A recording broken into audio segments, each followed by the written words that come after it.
Okay, good evening, pirates. This is TFC Live, Season 2, Episode 42. We jumped a few in, by the way, from last week. It's the October Raid Roundup and FM update. Or is it? Evening, admins. Roo, how are you? Doing well, thanks, mate. Yourself? Yeah, I've been to the pub. I'm great. Okay. Hi, Brian. How's you?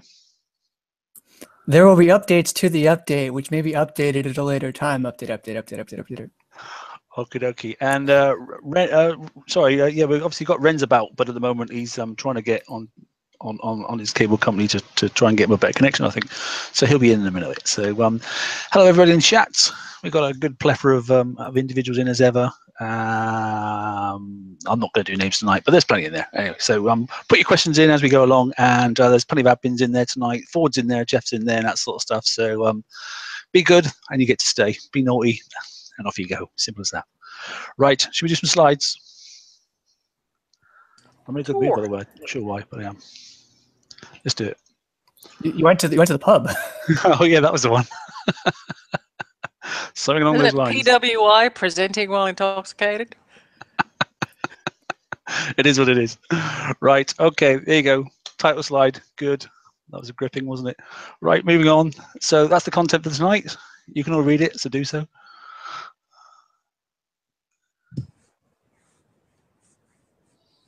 Oh, were you waiting on me? Sorry. No. I just thought I'd say that. Hey, reader, how you doing, mate? Yeah, right. Okay, so the first thing we're going to do then is go through obviously the review of the previous raid. So I'll be handing over to our lovely Roo. Here we go. Thank you.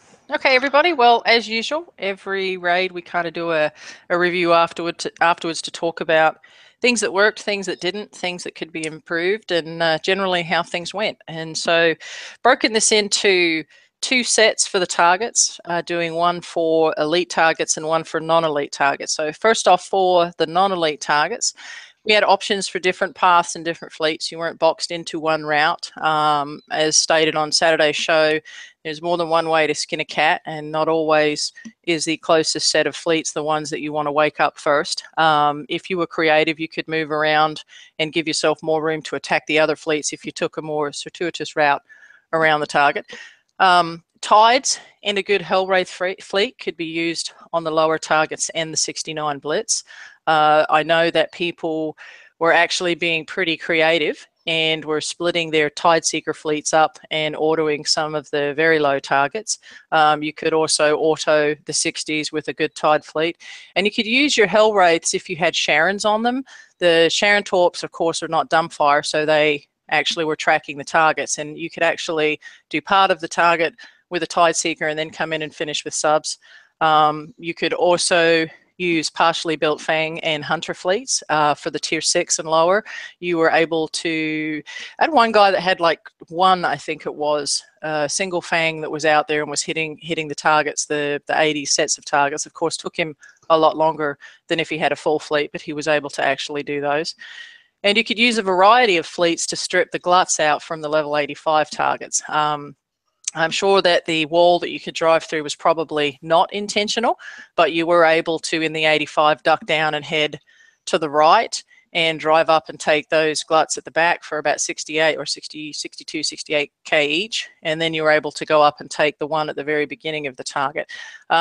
We actually, Andrew did some testing, and he was using Punishers, he was using his Zealous and his weekly fleet, was using Apollos, he was, some guy was out there using Specs. So there was the ability to be able to go out there and get yourself some points with those. I mean, it took longer, but at least it gave the people an option as opposed to doing a single 45 target. They also lowered the damage and the blitz cost on the 89 and the 69. I'm going to kind of break this up into two pieces here. First off, originally the blitz cost was supposed to have been a 5 coin minimum for blitzing the 89, and I think it was 2 coin for the 69. And then GDA put out a note about losing his tactical lab, and then we noticed that the tactical labs were in those blitz fleets. And so when you went in there and killed the tactical lab and took out that fleet, the blitz cost was a single coin minimum. So for 10 coins, I think it was 10 coins, it was like 8.6 million. So that in combination with the lower damage in both of those targets, I think was a really good thing done by Kix. I know. Yes, I know a certain TFC presenter is rated like what, 30 seconds. Moving on. Moving on. Is that no comment, Mark? Hey, you know me. If you could go back up one, Mark. Sorry, hadn't finished. What do I do? Reverse. Oh, I'm still there. Oh, okay. All right. And the other thing that I liked about these that was really good too was that with the last skirmish raid, a lot of people struggled driving with subs because you kind of had a knife edge. If you moved too close, a nanosecond too early, you were losing, half of your fleet based on some of the damage that was coming through. This time, it was kind of a lot more forgiving, for want of a better word. You could activate the ships and turn and get away quickly, but you could somewhat control where and how you were engaging them. So, for example, they had the chubby sub in there, where that was the one that sprayed the most damage, the one that went into overload. If you killed a sub, that sub, is it the eel? No, it's not the eel. The eel. Goblin. Sorry, I was checking. If you killed like an eel, the goblin would overload.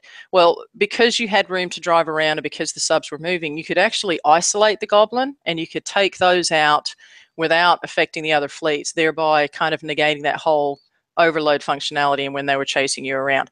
So I did like the fact that Kix did a really good job on the target, so that if you did have a little bit of lag, or if you were not the most perfect God sub driver, you actually had the ability to go ahead and engage them in such a way to where you weren't just going to immediately drive into damage.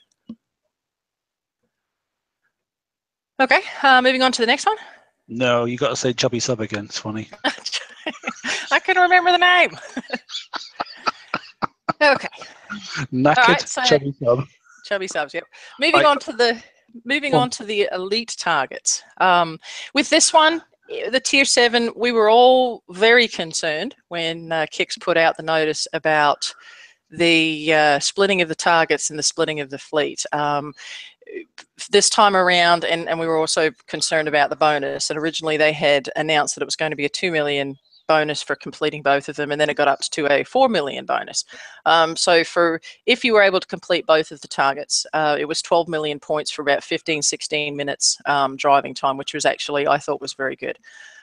Fang fleets were able to do the hunter target with skilled driving, and that was a good thing. The difference between the last raid, even though, for example, I had my Phoenix fleet, which was the skill hull and skill driving, I was still kind of nailed no matter how good that I drove it if I didn't have that in-game mechanic. So I was happy to see, and Ren kind of nailed it when he said high risk, high reward. If you drove it well and you were able to do the target without any mistakes, then you were rewarded with the higher points. Good thing with the campaign targets, you didn't have to go hunting for targets. You didn't have to worry about anybody taking the targets. Fire it up. The other thing that I liked about it was that the targets had a 6-hour completion window. It wasn't like an hour long and you were hosed if you got a little bit of damage. With that 6 hours and that retreat button, you had the ability to take out a set of subs, retreat, recharge your armor, or do instant map repairs, go back in, and then keep attacking the target all the way through. And if you did happen to kill one of your subs, you could go out, coin the repair, and if it wasn't too much damage, or if you only had a couple within that 6-hour period, you actually had the time to go ahead and do a full repair and then come back out and finish the targets. Actually, you could lose if you somehow had 5 subs built and you lost them all. I think you would need a repair officer for it, but you'd be fine to just repair the whole fleet and get them back in. Yep.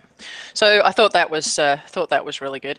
And then the last piece of that puzzle, you were actually able to use the target against itself. We talked about this on Saturday and on multiple pages. if you were paying attention, and it wasn't just the tier 7 target, it was also in, I believe, the 85 and one of the other smaller ones.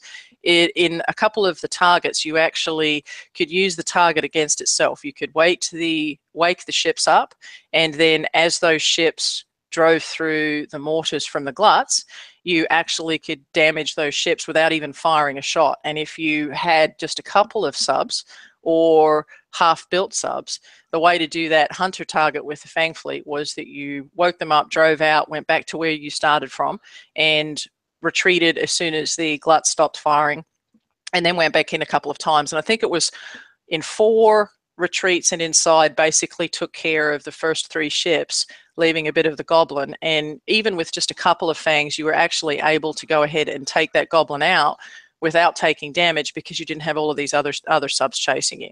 So I hope that mechanic stays in. I think it was a good idea, and it did help a lot of players who did not have complete fleets. Okay, so that's all the positives about the Elite. Yep. There are other issues, aren't there? Yeah, there were a couple of niggly things, not as many as usual, and no big red cranky faces. If we could move to the next slide. Okay, there were some issues. Obviously, the first one being you could not prep the higher level targets, and there was no co-op. So if you were helping out one of the guys in your alliance or somebody, then you kind of ran into the issue where you were stuck prepping the A set, which was really kind of annoying because there were reports of exploding targets. I personally only had 2 that exploded on me, and both of those were right around a respawn time. But somebody did post on the page that if you left 2 gluts in there instead of just the 1 glut, then those targets were not exploding. So I can't, speak to that personally because I didn't try it, but somebody swore up and down that that was what was happening. So hopefully Kix can take a look at that. I know with the couple of raids ago, we had the same issue, but whatever they did to fix it took care of it, and there were no exploding targets. So hopefully they'll take the time to take a look at that and get that corrected. The other issue that was brought up, and Ren spotted this one, in the 85, the target thermal range on the enemy ships was changed late in the raid to where they were seeing you a lot earlier than they were when they were initially loaded. And then 2 that were really annoying that Kix really does need to address, because this did cost damage and coins if you were using coins to repair. Enemy subs were actually getting stuck on or driving through walls. There's nothing like when you've got a sub there that you're trying to run away from, and all of a sudden it cuts across the corner that you couldn't. And then in addition to that, and along with that, there were dead zones where your subs were within range, but you could not fire on the enemy subs. Now, if that was a glut, it was okay, because odds are you're close enough and within the minimum range to where they're not even firing at you. But there was in the 85, and if you were not careful in the Fang depths, you could actually trap a sub against a wall, and they're firing on you because you're within their range and you're not doing anything. And so if you weren't paying attention or watching what you were doing and where those ships were going, you kind of ended up with them getting hung on the rails, so to speak.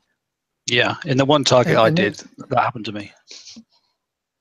And there's a couple of big problems with that. First is, I've had them get stuck on like the left corner of the depths, and they'll see you and then you're in range of 3 gluts and you can't escape fast enough. But the major issue is not so much that they're firing their explosive scatters at you, because that goes over walls. If my torp range is longer than your torp range, and I cannot shoot a torpedo at you, but you can shoot a torpedo at me, that's pretty cheating. There's no other way to do that.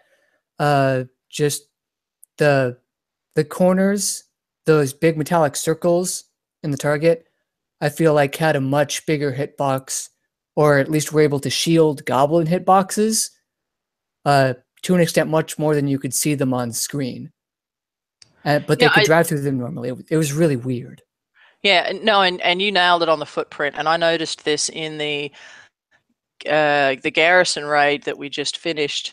There were areas, or not just finished, but the one before, there were areas around the mega hull, and there were areas around some of the islands where if you clicked your mouse, your ships wouldn't go there. but if enemy ships went in that area, they could still fire on you. So it's a correlation between the footprint of whether it's a turret area or a wall or something, to where players don't get to interact with that area, but the enemy does. Okay, moving on to the prizes. They reduced the price on the elite hulls and the tech, and they reduced it significantly on the Fang. If you remember, in September, the Fang hull was 60 million. In October, it was only 20. The special was 15. That dropped down to 8. The weapon was 25, and that dropped down to 12. And they even dropped the price on the charged armors. So with the September raid, it was 200 million to get top 3 plus all the armors. In October for the Fang, it was only 120. So that was an 80 million point reduction. Now with the Hunter, obviously that came out in a TLC and it wasn't the raid, but those prices were even further reduced than the Fang. So if you were looking at the Hunter route, if you were missing pieces of that, or you didn't have the opportunity to do the TLC at all, it was only 110 million to get all of the pieces for the Hunter route, which I thought actually was reasonable and pretty good. Not yeah, to for the mention, charge. with the Hunter, you get 10 days of Hunter views, right? And that gives people heads up. Yep. Yeah, that's a really good point too. And so in addition to that, they also, intentional or not, it was originally announced that the CT charged armor was supposed to be in the locked store. It actually ended up being in the unlocked store. So thanks to Eagle Eye Andrew for noticing that. That actually made a difference to a lot of people. Huge. Yes. If there was no way they were going to get 100 million points to get everything, or they may have had some of the pieces, and the way that Kix had it set up, you had to claim either the torpedo tubes or the PBX, I believe it was, in order to go ahead and unlock that store. And for some people to get to that point, you have to, unlock the 2 pieces below it. So if you had gone the Fang route and weren't bothering with the Hunter, you still had to kind of unlock the Hunter to get through to get the armor. So by them moving that into the unlocked store, that opened up the door for a lot of people. In addition, with the reduced price, was 20% off. That opened up the door for a lot of people to be actually able to get that armor. So like it, Kix, if it wasn't intended, please keep it that way. That's a huge deal. It's not a luxury. It is a necessity. There is no reason why that should be locked. And then in addition to that, for those that completed the TLC, the Fang TLC, and were not able to finish the last prize pack, they were short a couple of shards on the Phantom Fangtooth.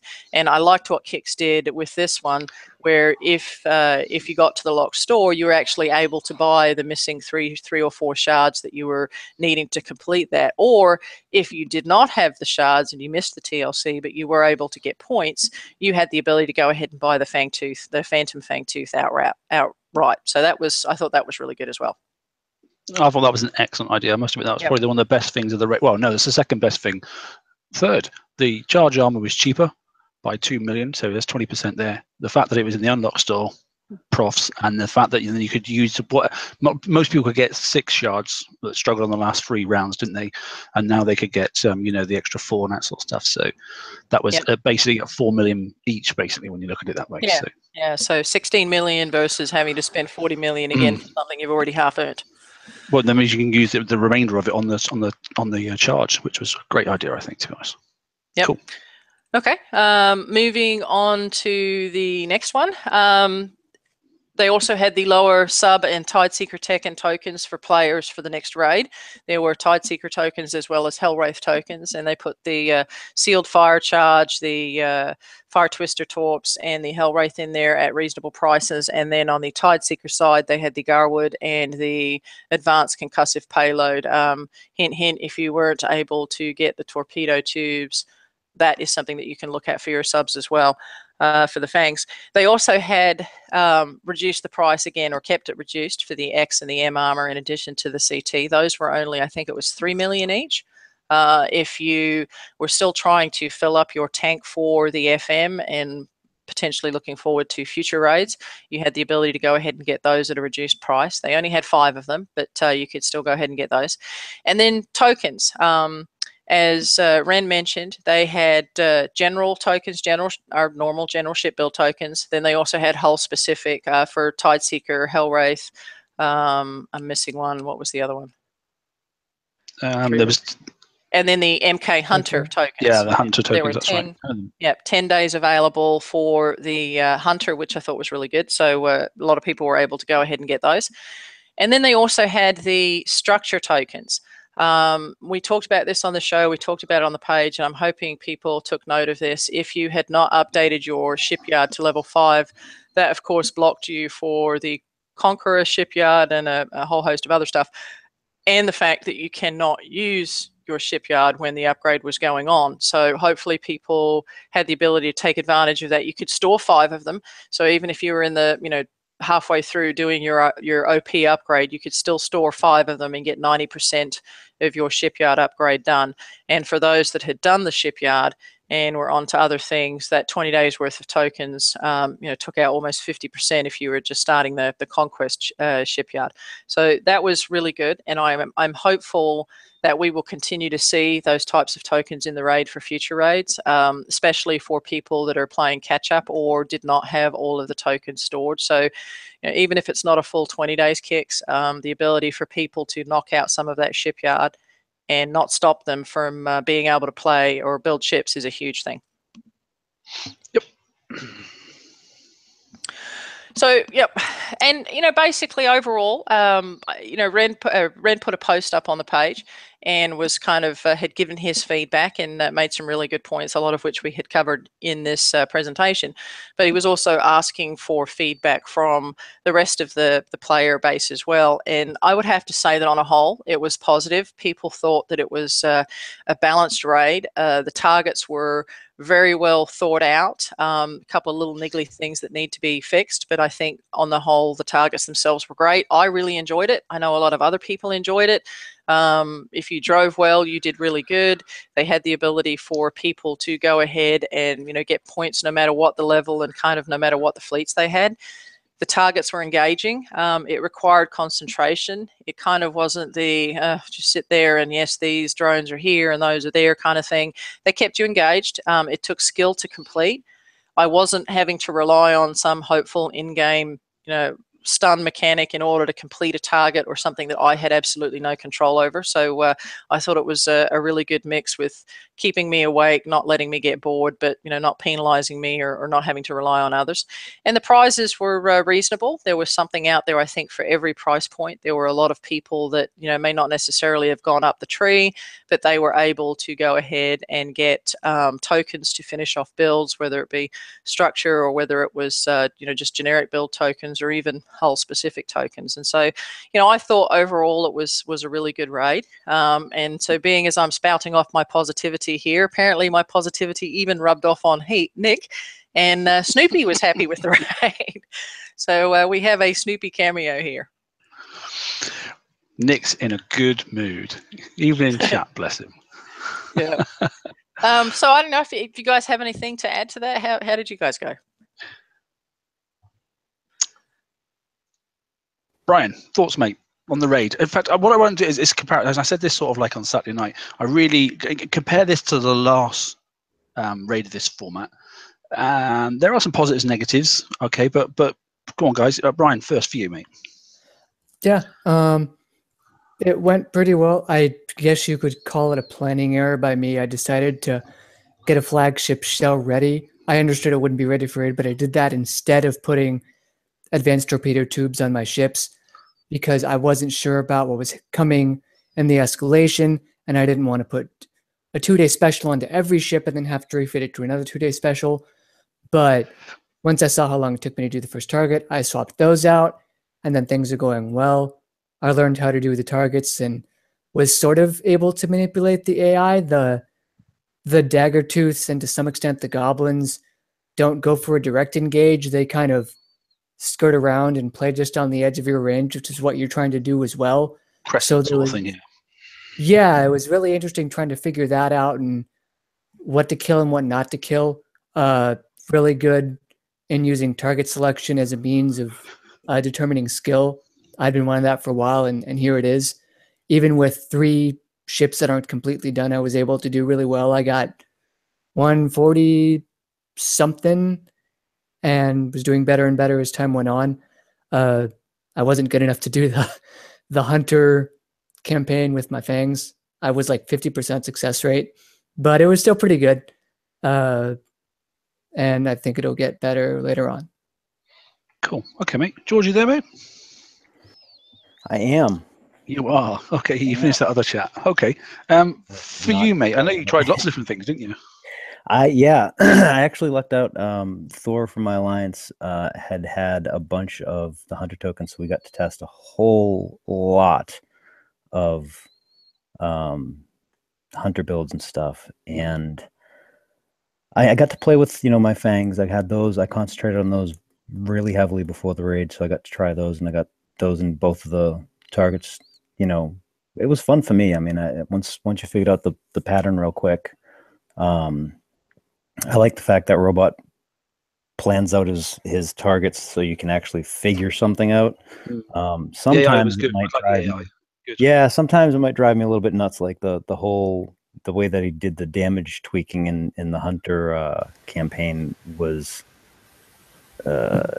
difficult to go through to figure out what actually was going to work, because like not using any charged decks just throws everybody off. Like it threw me off. It was weird. But I was pleasantly surprised by this raid. Like I said on Saturday, it was I was expecting it to be much worse than it was, given what we had been told prior to it.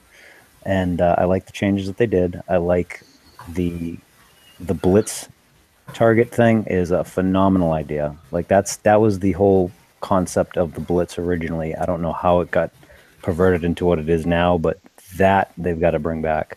I'm not too thrilled about not being able to prep stuff for lower peeps for other than like the A sets. That's just, it takes too long. I also don't like the fact that you can't mark. That's a whole nother story.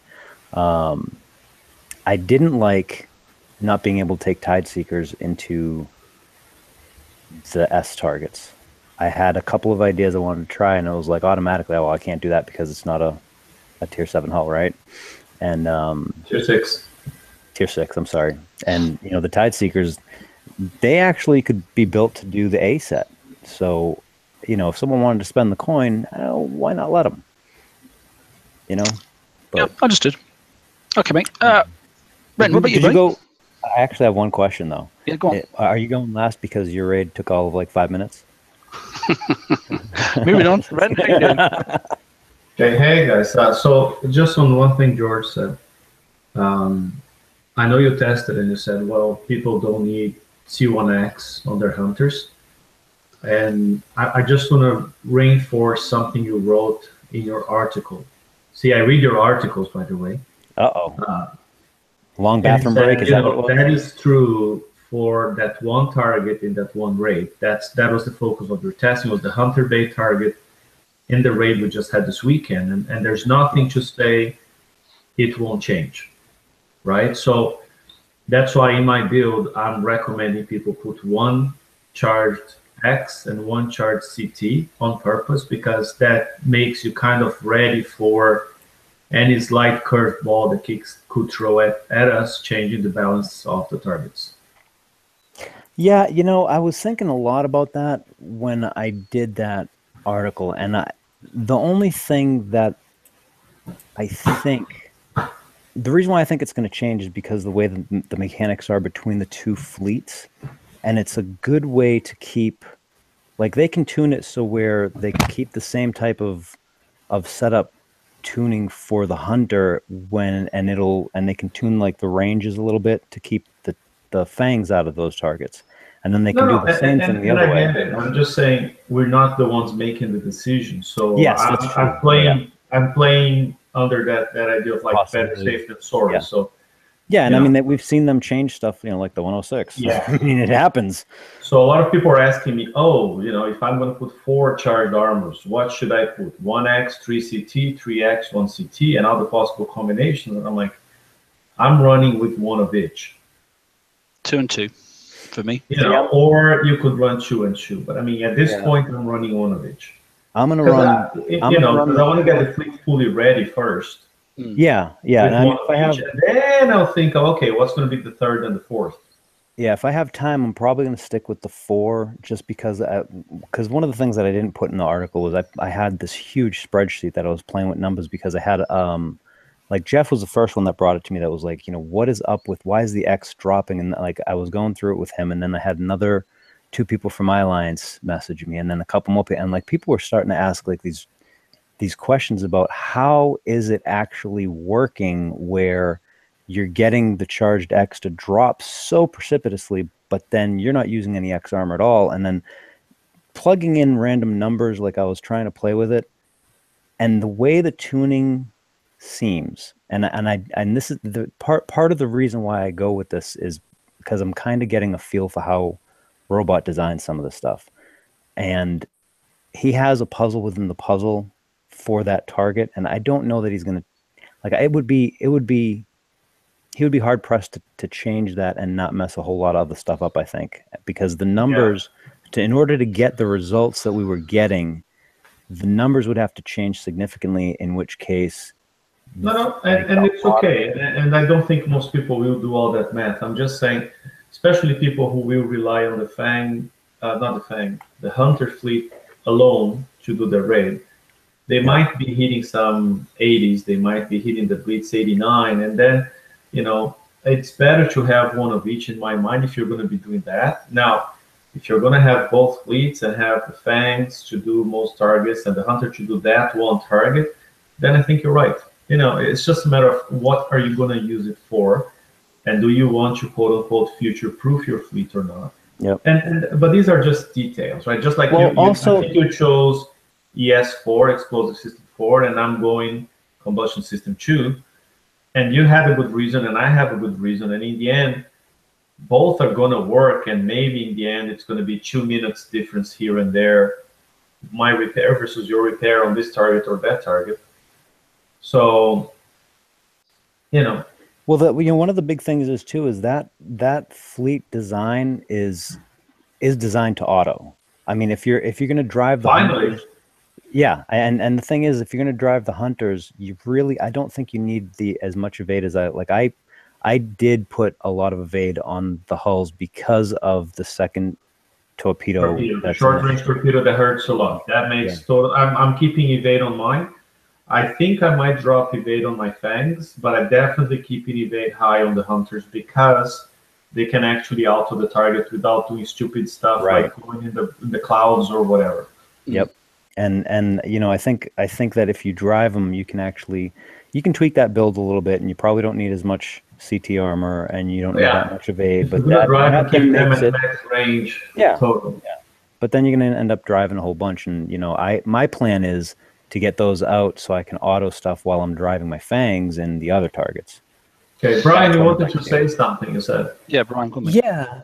I looked through the specials, actually, and there was an interesting choice of strike warheads over ACP. And I understand why it's there, and it's really interesting because I looked at the video, but it's really hard to tell. There is a little bit more concussive damage, and usually that's not worth it. Usually the targets are so high health that you need multiple full weapon cycles to kill them. But these targets are particularly weak. I'm not sure how they're going to be buffed in the future. So for now, if you can get your fleet to like one cycle a dagger tooth or whatever and kill them before you need to reload, then it's definitely worth it. If not, you save 0.23 seconds on reload. It's very narrow and very niche, and I don't like. I'm sure it works now, great, but I don't expect that to work in the future because I think they'll have higher health. And Brian, very good point. I think on the Hunter Bay target, and that's where George did most, if not all, of the testing. The health of the enemy is very low. They die real fast, and then I don't think reload is a must. You're right. But let's say you take the Hunters on the 80s. Amazingly enough, the health of the enemy in the 80s is higher than it is on Hunter Bay. Yep. And then the reload makes a difference. And so I'm sticking to ACP on mine. I totally see George's point of going strike warheads and get the extra 6% damage and not the reload. For Hunter Bay, makes sense. For the the Blitz DPS 89 doesn't. Right, but And- the DPS isn't that much. I think the strike warheads might actually just win out a hair on the DPS. The reason why I did that was to take advantage of the mechanic of the thorns. Like if you kill it in less scatter pellets shots, right? The less that hit that target, the less thorns damage you get. And again, when you're autoing, you're not gonna be able to time when you hit those damn things because they're a pain in the butt. Give me like 10 minutes and I'll give you a word on the DPS because I don't think that's right. We're talking about The difference in reload's only like 0.08. It's not. The difference and in again, I reload mean, is we're talking those fine numbers here, but I think for the broad audience, it doesn't make a difference. Honestly, you go strike warhead or you go ACP or you go CS2 versus ES4. In the end, or you put one C1X or you don't, I think in the end you're going to be talking about a variance of 10-minute repairs here and there. And that I think either way you can't go wrong. Yeah, I mean we like to build on the ragged edge, so. And strike warheads builds in a day and a half less. Day and a half less. That's Good important. point. Versus ACP?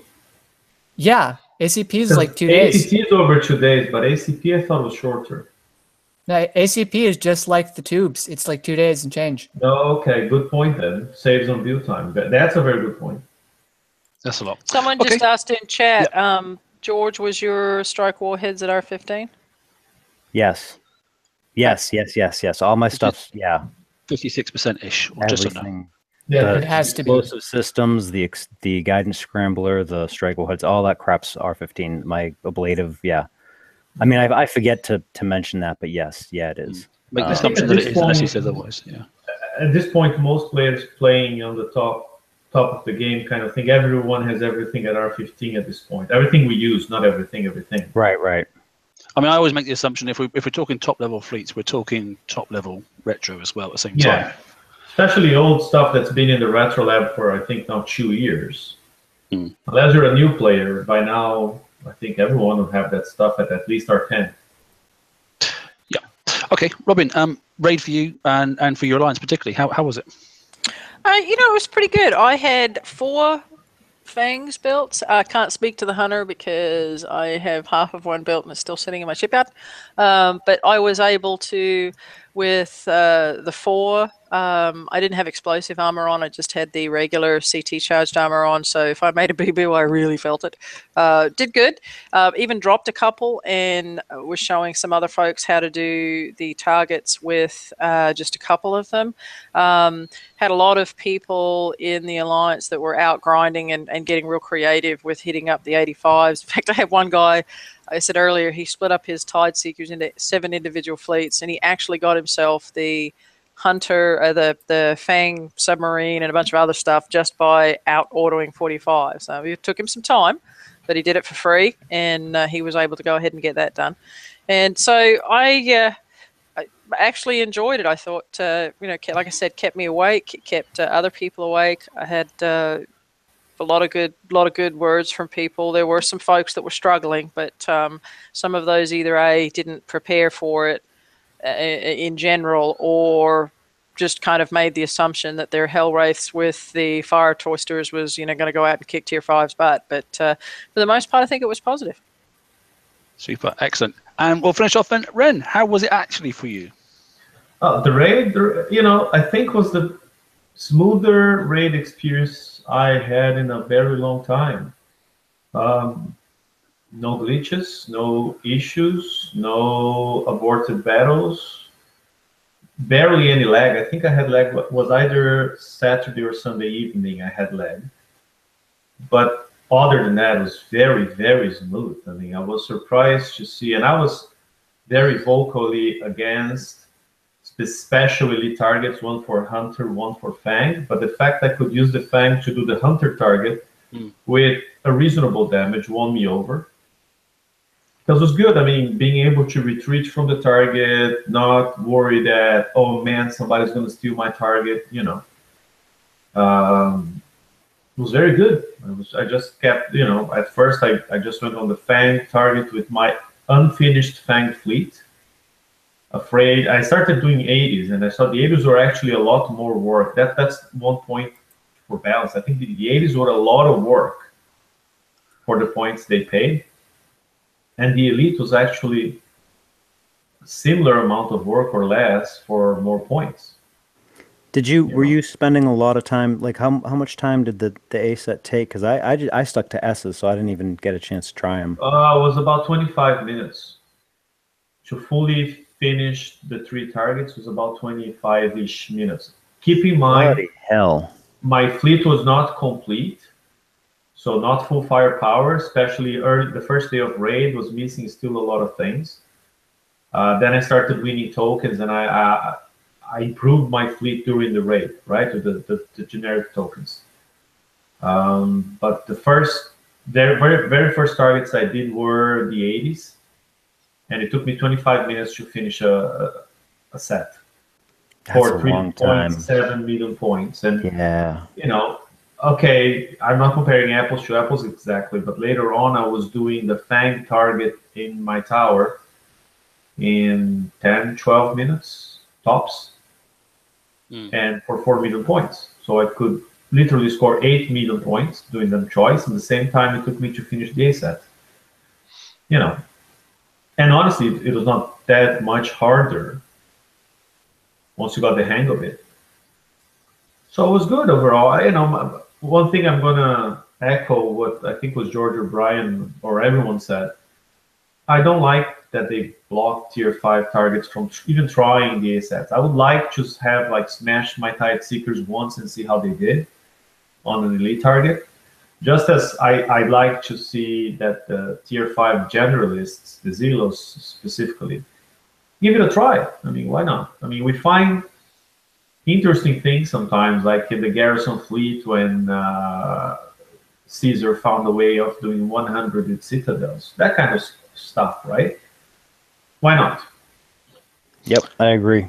But it was a very good rate, and not too many prizes and things at reasonable prices, like the X armor at 3 million points was great. The charged M armor, which people should still be taking if their assault fleets are not up to par, or their FM fleets not up to par.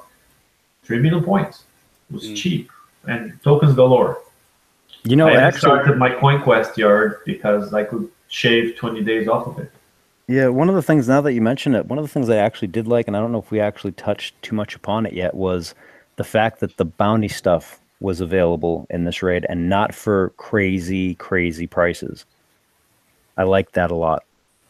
Yeah. So I scored just over 200 million points. Not too much seed time, because I had banked a whole bunch of those Fang elite targets at first. And then when I started doing the Hunter base, it was just like 8 million points, 8 million points, 8 million points. It was like jackpot, right? And so that was it. It was very good. Sorry, Mark, I overextended myself. No, you didn't. Right. Okay. So I'll just say quickly things I did like about the raid. Okay. The blitz option, fantastic. 1 coin per blitz. I didn't get into till the weekend because I was away last week. So the initial bit, I was a bit concerned about it. And then when I came back in, I was absolutely chuffed to bits. So I literally went out and did it for like 2 minutes of damage with my fleet. So I had 4 Fangs built, and my flagship, which because I went away for the whole week, I had it building. And all I put on it was 1 torpedo, the specials, and 2 armors, 1 of each of the charge, and that was it. And that's how I left it for the whole raid. I didn't put anything else on it, so it wasn't really doing anything apart from giving the reload and giving the speed. I didn't require any crews. Okay, so I basically hit the 89 and then coined all the way up to 200 million. That was it. I got everything I wanted. I did all the stuff in my base and made some adjustments, and then I spent the rest of the weekend then when I could get on and then just prepping A-sets for my alliance. So all the 80s, I managed to get them down to about 4 minutes a target. In fact, the 81, I got it down to just under that. It was 3 and a bit minutes, with 4 subs, and then using the bonus power from the, like I said, from the Fang flagship. I didn't then require any crews whatsoever, and I was managing to outrun all ships, including obviously the little porky one. Okay, then. And it was running parallel. The chubby one, okay, was running parallel with me at the same time, and I was keeping up with it perfectly fine. It didn't overrun me once, so I was content. And obviously, you know, I wasn't using the new speed up special, I was actually using the the one with the concussive bonus as well. So I was quite chuffed with that, to be honest. So and I didn't use any evade Ren either, as you were saying. You probably take it off sort of stuff, and I don't have any evade on mine at all. But I have got full charge, so that's the only thing I can say apart from the flagship. So I was generally content, to be honest. I like the fact that the subs were stacking fantastically. I like the fact that there was a little bit of wiggle room, as Ru's already stated. And I like the fact that there wasn't too much shit going on in the targets. The targets were actually quite simple. What you could see, everything was static, so that's not going to cause you any lag. It's just there. And then what was moving, okay, was actually just little tiny groups of ships. And then once you killed them, then it was next. So that staging process, I think, helped massively with lag. Very good point, because it was lag-free mostly. Yeah, so I think that combination, I think, a very clever set of targets. I like them a lot. And general consensus, when I put in the chat there, and I know the guys, most of them that watch this live and all the way throughout are very pro the game as well, and are really, really keen on that sort of stuff. But actually, I'd say 98% of people enjoyed this raid format, even though we were very skeptical, I think, on the split of the S target, which is still a little bit controversial. I was. Still controversial, because I'd like to see where this is going to take us. So I'm not giving it a resounding yes, but I understand, and for the moment, I'll accept that actually it was okay. Anyway. And I know some people didn't agree with me, Mark, but if they still make it so Skill Hall, the Fang, can somehow do the Hunter target. And I don't care if the Hunter can do the Fang, because that's the auto haul, and it's always, in my mind at least, supposed to be a little bit inferior, right? Mm-hmm. But if the Fang can still do both, and I would like them to lift the block on tier 5 hulls just for us to give it a shot, I'd be happy. Now, if they over-specialize and block the Fangs completely from the Hunter, I'm not going to be a happy camper, even though I'm going to have both fleets. Yeah, agreed. I mean, I managed to do for Liam, because he's unfortunately had a crazy week this week. So he had some Tideseeker tokens, and he was like, "Oh, I can't do this raid. I'm just not going to bother this time." That stuff. I went, "Whoa, slow down, sunshine. The 89 is one coin, you know." And he went, "Oh, is it?" And that sort of stuff. I went, "Yeah, that's if you don't do any damage." I said, "Right, what have you got?" And I looked at his fleets. I was like, "Eek," you know. And then I noticed he had some Tideseekers in there. They weren't brilliant and that sort of stuff, but he had some tokens. So we managed to do a quick refit. Didn't do a great deal. We took off Scrambler, put on Agility 3, so we had a little bit of anti-stun and that sort of stuff. And we managed to get some, obviously, fortunately, he managed to get the new, obviously, weapons for his hunters, because he didn't have hunters built, but he had done part of the TLC. So we managed to refit about 8 days worth of tokens. And actually, by splitting them up, you know, and that sort of stuff, as you suggested earlier on, we managed to get it down. I think he did it for 4 coin, I think, in the end. And then he just quickly... That's what I did on my Tideseeker video. I just used some tokens to improve them a little bit. Yeah. And then we just sped him up a little bit, and that was it. So, you know, he didn't even get to raid this weekend, apart from 5 minutes, but he still managed to get an absolute basic enough stuff now to go and get the Hunter flag. And then he can now move into the next raid series. So he's really happy, you know. So that was a nice option for a point, you know. I think that was really good way of doing it, to be honest, for those that want to blitz and just get it over and done with, you know. Yeah, it worked. Yeah, no, the 1 coin blitz possibility was, to me, a masterstroke, and it's something I've been asking for many months. Not only me, I mean many people in the community. Yeah. Okay, right. So we go back to the slides. So we've got a few more to get through. So we're going to go on to VXP now. It's pretty straightforward, but there are a couple of slight adjustments as to normal. So here we go then. So VXP Uranium weekend. We'll talk about Uranium about it in a second. So there you go. There's runtime. Typical 9 a.m. Friday. Okay, till Monday, basically. 100s and 60s are back. Okay. However, neither of them this time have Uranium. So, okay, just bear that in mind, okay? So you're going to get VXP, but you're not going to get Radium. But it's not all bad news. So 60 stay forever, and the 100s are there, obviously, for the first 36 hours. So there you go, Friday, 9 a.m. till Saturday, 9 p.m. kickside time. Okay, we all know what that is by now. Mark, yeah. Sorry, just one comment on the Uranium. I'm pretty sure most people made the connection, but these new raid fleets can just destroy the old Uranium targets in the map, like it's a walk in the park. Yeah. So for the next few months until they replace the targets, getting uranium is going to be the easiest ever for now. Yeah, both of them. I mean, you can blitz right through it. I've noticed. I've got one hunter that's half decent, and it can do it by itself. Yeah, but the fangs, though, how do you say, they outrange the existing reavers on that. Because they're set for the old 88 torps, aren't they? And you can run the fangs on autopilot pretty much. Yeah, very much so. So maybe that's why there's no uranium, but there is no uranium, and there wasn't actually last time. But anyway, there we go. So yeah, you get 36 hours for the 100 and that sort of stuff. But the nice thing I like about this time, okay, so the 100s are going to pace. It's still going to be based on damage dealt and received.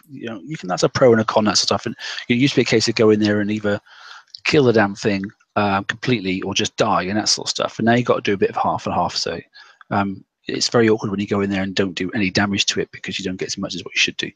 But what's nice, just for a change, is look, they're going to give you actually a VXP token as well if you kill the whole target. So scout around. People will be nicking people's targets. I can see that coming. And look for the dead ones. People leave half dead ones on the map all the time.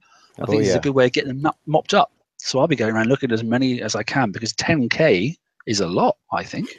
Well, I think it's also 200s when you do it.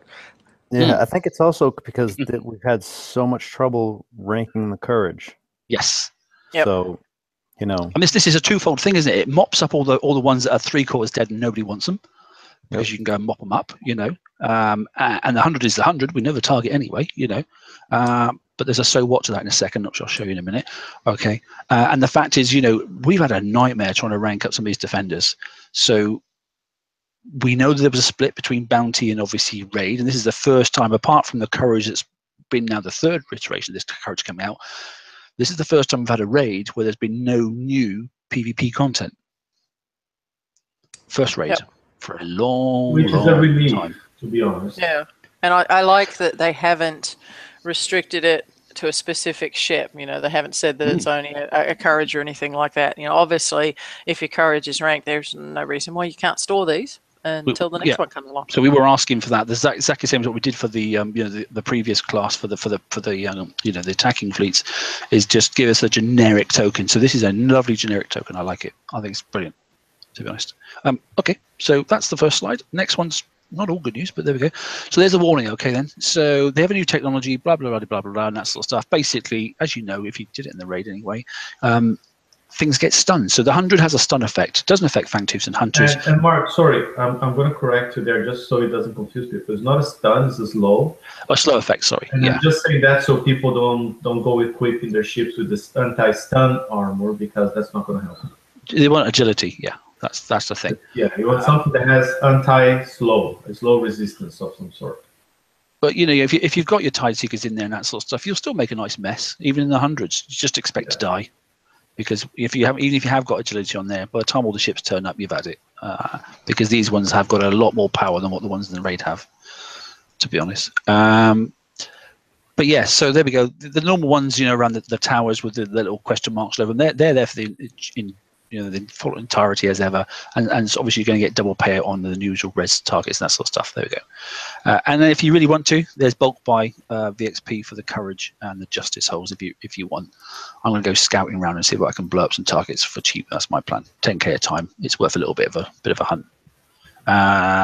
George says I needed permission to bitch. Go George. No, I did the math and I uploaded it to here. I need to give them permission to do stuff. I didn't think. All right. You can still bitch. I was calling him anyway. No, I'm good. I actually I like all the stuff that, things seem to have settled down. I just hope that they keep it on a nice pace instead of screwing with too much stuff again. If they're gonna, I know that they said the thing about the FM and there's hints floating around about what it is and all that crap, but you know what? Just try and make the customer happy. Everything else falls into place then. I might be really annoying and just go and steal go gather sexes and go and steal their tokens. I can see me stealing lots of 10K. Oh, I'm doing it. I am. That's a given. Sorry, but I am. I'm going to have some fun this weekend. So I'm not only going to rank ships, I'm going to have some fun doing it. So there we go. Be a pirate. Right. Anyway, there you go. So there's the warning. Okay, bear in mind, pick the right target. Oh, wrong one. There we go. So there you go. When you click on the target, you'll get an So additional. do you think they're going to have a tier 6 in FM? Do you think so? Let's not go there yet. We're nearly there. Yeah, let's not. Let's finish this first. Okay. So the VXP weekend, basically, when you click on the target, then you see the next bit of in the UI, it pops up there. Earn additional VXP from this target. It actually tells you now. Okay, you earn bonus VXP from hitting. So it's just telling you that. I don't know why it's telling you that, but it is. So it is anyway.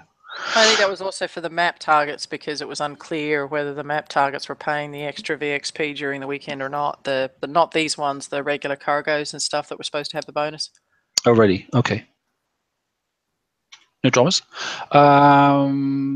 Yeah, great. Okay, this is a replete basically, so I'll just put it up there. So the Titans Unleashed is in there. It's a rerun. It's the big super duper engine. There's the start time. There's the finish time. And that's what you get, basically, apart from a load of other stuff, but that's actually what you want is the end target. If you're interested in all the rest of the stuff, go look at the campaign. I can't bother to do a slide. Can you just go back up one? Yeah, of course. Yeah, note all engines now buff all mega weapon, mega drones, and equip standard weapons specifically for their module range. That's come since this engine format has come out, hasn't it? Yep. Yeah. But as ever, I'll put these slides up in PDF format on the page as well when I upload the show and that sort of stuff. Good. So that's the Titans Unleashed. Bug fixes and tuning. Sorry. I was in an amusing mood when I made this slide. So what went wrong? Okay, so after today's update, clearly we had lots of problems. You couldn't get into the game. Well, some people couldn't get into the game. Some people could get into the game. We couldn't work out. There was lots of skeptic theory. I should have put my tinfoil hat picture on, shouldn't I, to be honest? But there was lots of issues. And the issues, I'm not sure. Everyone said it's been fixed. Did they get to the bottom of what it was and that sort of stuff? No, it was different. And I did a bunch of debugging on it. There was different browsers, different, George could get in with Chrome using Facebook, but I couldn't get in with Chrome using Facebook, and somebody else could get in with using, it was just no rhyme or reason. Yeah, and then someone said, oh, well, it was because those that haven't started the Huggies yard, then you're having problems, but the ones with Huggies did it no problem at all. So, I don't know.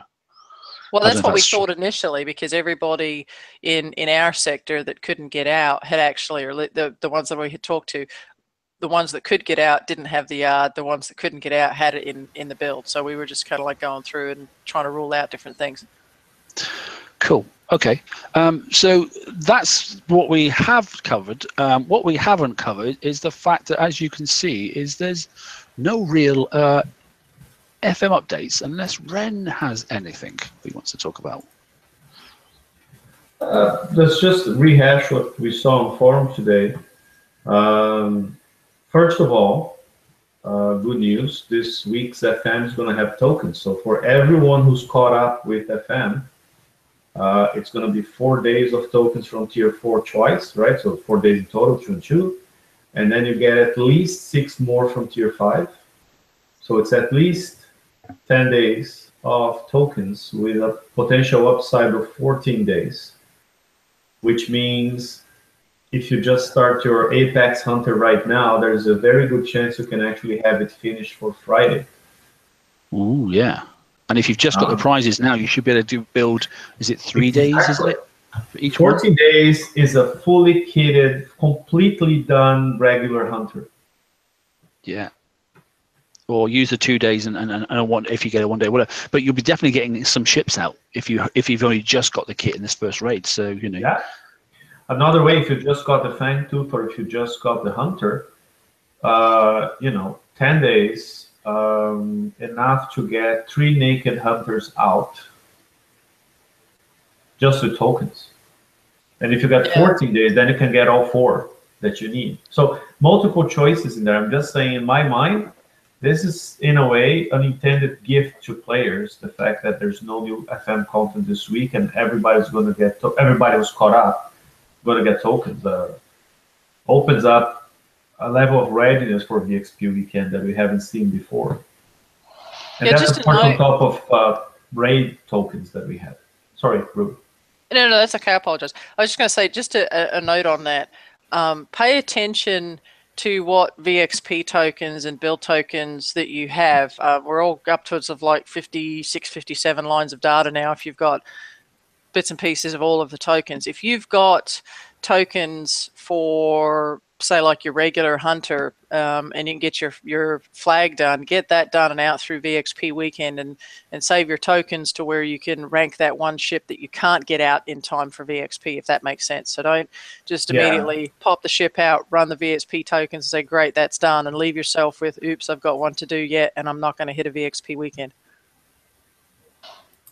Yeah. And then what's going to happen is Rampage said there will be changes in FM next week. So next week we'll probably have the regular new content as usual, and there will be changes. The one thing he said was the changes will not affect the targets on map. So we'll have the same targets on map, but there will be FM changes. And as far as I've seen, they haven't said anything else except Laredo in our page said, oh, some people who love the changes and some people who hate the changes. Yeah, I saw that, yeah. Right? But I didn't see, did anybody see anything else official from ClickCycle? No. Okay. There's nothing on the page. Right. So you're saying then. I'm going to be happy and Nick's going to be unhappy? No. Like, here's what I'm going to say is there have been, during those town halls, many discussions. I mean, I think there was one town hall that was entirely about FM. And out of that town hall, one thing we did was propose a reduction in the tiers. And that reduction was implemented a couple months ago, I think, when they removed a whole bunch of prizes from FM so people could get to tokens fast, because it was a problem. If you remember, a player starting tier 5 at that point would have to play twice a week, get to tier 5 twice a week for 9 months before they could get to tokens. By removing a lot of content from there and putting that in bounty and other places, I think it went down to 4 months, right? Which was, I think a win for players. Even though some say, oh, I wanted prize X or prize Y to stay there, but overall for the community, I think it's a win. Yeah, big win. There were a lot of people that all of a sudden were like, "Holy cow, I'm there!" And to be fair, to give credit, I mean that was a win that you can attribute to the guys in town hall. I mean, and I'm not saying myself. I'm saying everyone. BP Professor, Price, Fat, myself back then, Stu. Dirty Harry was there too. So, but it's a team win for the community, right? And I think there were further discussions in FM. And if those changes are related to those discussions, and I'll be very honest, I don't know. We had discussions about other changes in FM. If they implement the stuff we discussed in there, it's going to be good. But the reality is, I haven't seen a prototype or anything. I don't know what's coming. Okay. It'll be interesting. I mean, look, some will love it and some will hate it. I'm a lover, not a fighter. And if I did, I wouldn't be able to say. But the reality is, I know the discussions we had 6 weeks ago or so, but I don't know what's coming out next week. And the radio staying zip, so there we go. That's all right. Just before we close then, I just want to quickly just share one more thing, if you wouldn't mind then. So for this week, and it'll be up for the full week and that sort of stuff then. So typically we've got our questionnaire. I know Rue posted it up on the on our page on Facebook and that sort of stuff, but as ever, so go in and Google, obviously, the Forsaken Council, and you'll get up the Forsaken Council page. It's probably about the first hit that comes up these days, to be honest. It's got a really good rating now on Google, so it comes up really, very quickly. Then go on to the main page, which you can see here. If you go into this area here, then you'll notice then it should come up with the questionnaire. There it is. If you wouldn't mind then just filling out the details on there, as many of you as possible could do that, and speak to all your alliances if you wouldn't mind. This information goes directly back to Kicksite. Okay, it goes straight back to Rampage and that sort of stuff. Andrew sends it direct to him. So if you could just fill it out and get as many people in your alliances to do it, let's see if we can bust it well over 1,000 this time, that sort of stuff, because it is they do take note of it. All right. So much so that I've seen similar questions posted in similar pages. Okay, now, but no more said on that. So yeah, so there we go. Normal sort of stuff. A couple of questions have changed slightly. okay, because obviously different target types and that sort of stuff. So, but it's really simple. Just tick a box and that sort of stuff, and then just press send at the bottom. Yep, Okay. and that's going to be up till the 22nd, and we will be sharing the results on the 24th.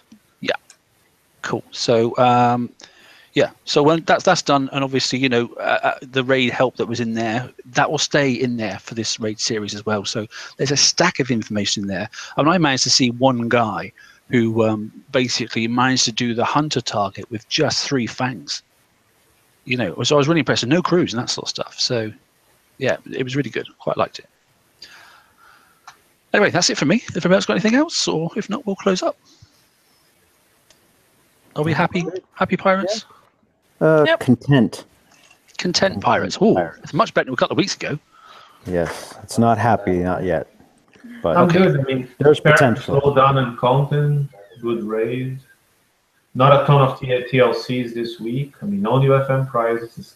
So what I've been asking for a long time was a quiet week in BP. Yeah. I just hope it's not the quiet before the storm.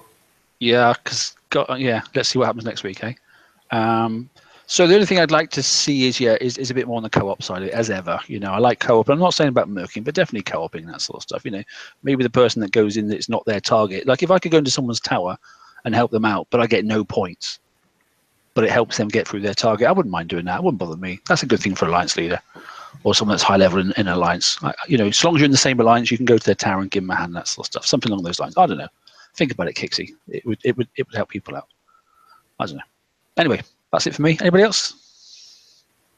No, we're good. Right. Yep, Thanks all for tuning in. Okay, Robin, go on. Sorry. No, I said nothing here.